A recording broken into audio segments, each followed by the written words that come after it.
السلام عليكم. معانا الطبعة زي ما انتم شايفين. الطبعة اللي قدام حضراتكم ديت الطبعة رقمها 125 ايه، طبعة اتش بي رقمها 125 ايه اهوت زي ما انتم شايفين حضراتكم. ده رقم الطبعة. الطبعة طبعا مدياني العطل الايه هو الاي 2، والعطل الاي 2 ده بسبب ان انا فاتح اللوك بتاع السنسور هنا. اللوك بتاع السنسور هنا اللي هو بتاع الباب او حساس الباب. تمام. طيب انا هبدأ ان انا اقفل الباب ده اهوت. هتبدأ الطبعة تقوم معايا اهوت زي ما انتم شايفين حضراتكم. الطبعة قامت معايا. طيب دلوقتي انا عايز ايه؟ دلوقتي انا عايز اطبع اي حاجة من على الطبعة. هنرجع تاني. طبعا انا فكك الطبعة وزي ما انتم شايفين حضراتكم اهوت. طيب انا هرجع تاني اعمل تصوير اهوت، والمكنه بدات تمشي معانا اهي. تمام، هي كده بتصور. طبعا انا لازم ابقى موصل الحاجه دي كلها علشان خاطر نشوف الطبعه.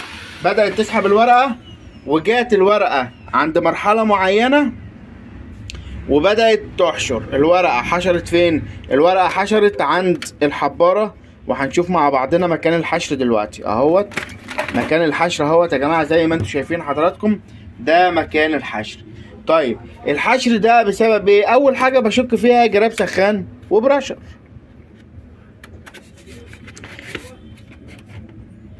هبدا ان انا اطلع الحشر. تمام. طبعا هو لسه ما دخلتش السخان، فعشان كده الحبر كله طالع على ايديا. هبدا ان انا احط الحباره تاني في مكانها، وانزل اللوكين بتوع السخان، وانزل القفل بتاع الحباره ده. طبعا اول حاجه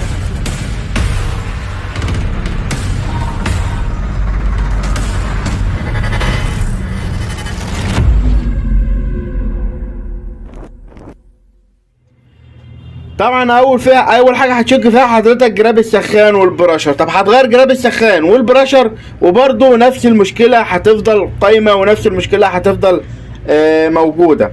المشكله في الطبعه ديت ما هيش جراب سخان وبراشر. هنعمل ايه؟ طيب هنبدا ان احنا نشيل اللوك ديت وهنقفله تاني مره تانيه اهو.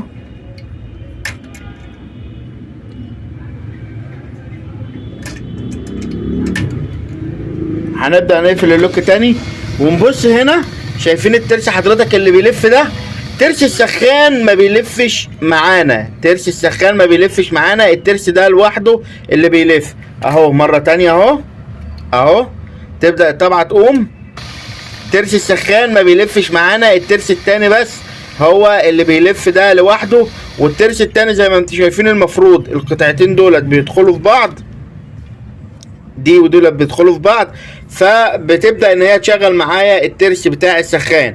وعشان خاطر في مشكله في الجزئيه ديت بدات تعمل معايا كده. طيب المشكله ده بسبب ايه؟ بسبب كتر تشغيل، او بسبب ان الترس خلاص كده جاب اخره، او الترس بدا هيعوز الترس يتغير.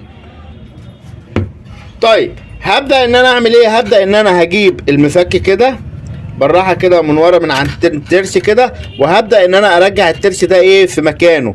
مجرد ان الترس يرجع في مكانه، مجرد ان الترس يرجع في مكانه زي ما انتم شايفين المكان دخل في بعض اهوت اهو. ده الجزء اهو ديت. مجرد ان هو ما يدخل في مكانه كده خلاص الطبعه كده هتبقى اتصلحت، والطبعه هتبقى رجعت لطبيعتها.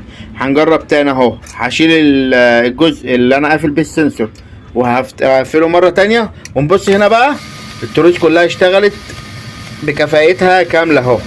هتبدا ان انت تعمل الخطوه ديت، وهتبدا ان انت تحط نقطتين زيت في المكان ديت علشان خاطر لو في ترابه او كلام من ديت ما تعملش معانا مشكله.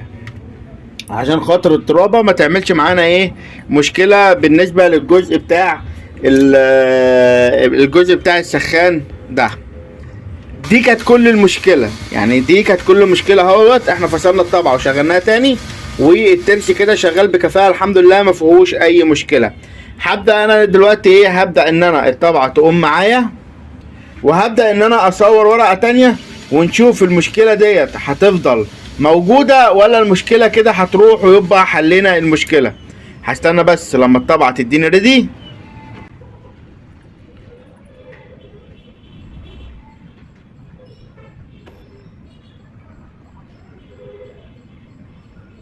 زي ما انتم شايفين حضراتكم الطبعه ادتني ريد اهوت. هبدا ان انا اضغط على الزرار ده، هيبدا الاسكانر يمشي معايا زي ما انتم شايفين حضراتكم، والورقه هتبدا تتسحب معايا، والبرينتر برضو يقوم. ادي البرينتر بدا يقوم اهوت، والورقه بدات تتسحب معايا، وطلعت الورقه اهيت من غير اي مشاكل خالص. طيب طلعت الورقه من غير اي مشاكل ورجعت ادتني ريدي مره تانية اهيت، واللمبه الخضراء نورت وبقت ثابته، ما بقتش فاضله تنور وتطفي كل شويه. ده كان الفيديو بتاع النهارده، يا رب الفيديو يكون عجبكم. لو عجبكم الفيديو ما تنسيش تدعموا القناه باللايك والاشتراك. اشوفكم في فيديو جديد، والسلام عليكم ورحمه الله وبركاته.